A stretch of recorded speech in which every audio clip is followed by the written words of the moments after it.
des bâtons dans les roues à chaque fois, on te dénigre, on veut pas que tu ailles plus loin parce que tu dois déranger certaines personnes qui sont au pouvoir. Et Pas en France, hein. Tout est venu au départ pas en France. des États-Unis et d'un milieu d'Amérique latine manipulé. C'est-à-dire, pour ceux d'Amérique latine, j'étais un facho, et Ouais. pour ceux qui venaient des États-Unis, j'étais un terrible agent communiste. Ouais, j'ai vu qu'il y avait Les journalistes me l'ont avoué, hein, qui en avaient donné l'FBI ou quoi que l'instruction ce pour soit ça. qui avait fait un article, qui avait un truc sur toi, j'ai vu, sur Wikipédia. Je crois que c'était l'FBI ou un truc américain qui avait fait un. Je comprends pas l'anglais, donc j'ai pas pu voir ce que c'était. Alors, le FBI a envoyé une lettre Ouais. à l'ambassade américaine, non seulement à Paris, mais aussi à l'époque à Bonn et à Rome, disant qu'il faut empêcher ce type-là de prospérer. Il est l'ami de Lyndon LaRouche, circonstance Alors justement, aggravante. parlez-nous de Lyndon LaRouche. Je vois que vous l'avez là. Oui, oui, là, je Parce vous que l'ai amené. alors, lui, je le connais pas bien. Je sais pas bien qui c'est. Alors lui, Et c'est l'homme. il sent un peu le soufre au vu d'ici là. On en a dit beaucoup On de l'a mal. couvert de soufre, donc il finit par le sentir. Là, c'est l'homme qui a été le plus diffamé.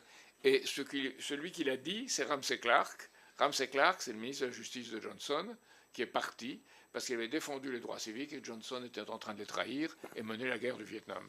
Donc Ramsey Clark, qui a était réticent, il n'avait pas tout à fait les mêmes opinions que LaRouche. Il a dit, mais Lyndon LaRouche, c'est l'homme, d'abord, dans son mouvement, qui a le plus écrit de documents, donc on peut le juger d'après les documents. Les gens ne le jugent pas d'après les documents, ils jugent d'après la rumeur, d'une part.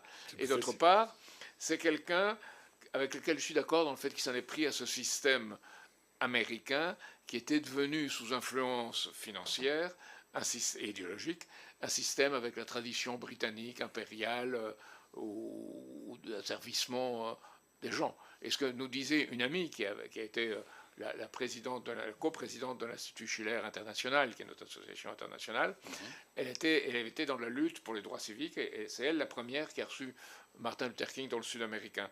Elle disait, on a eu d'abord un esclavage qui est l'esclavage physique, puis il y a eu un servage, et aujourd'hui on a un esclavage mental. On influe les gens. Alors,